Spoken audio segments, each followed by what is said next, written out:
You don't have to be in person to experience a miracle. That is one of the lessons that we learn today from our appointed gospel text for this morning.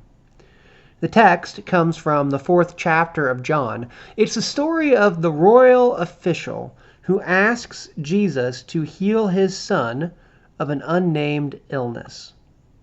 This disease must have been pretty bad because the text says that the man's son was almost dead.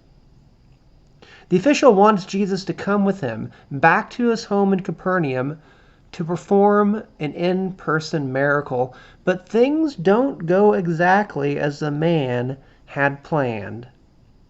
Jesus says no. He says, no, I'm not going to go with you. And if we're going to be honest, Jesus even comes off as a little rude. The healer says no. I am not going to go to your house to heal your son.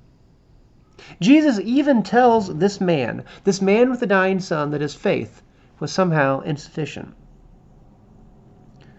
Jesus comes off as a little harsh, and yet the man persists. He begs Jesus to do for him what he desires more than anything else, that this sickness that has invaded his home will go away.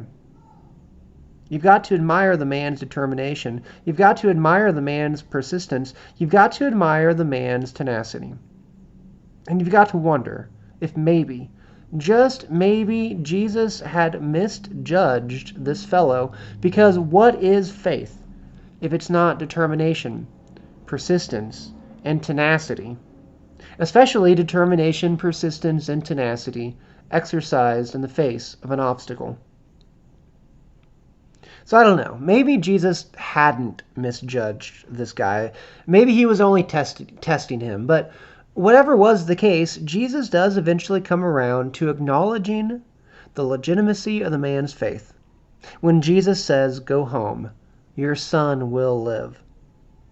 In other words, Jesus assures him that an in-person miracle is not required for a healing, because healing can be had even at a social distance. And that's exactly what happened. Amen.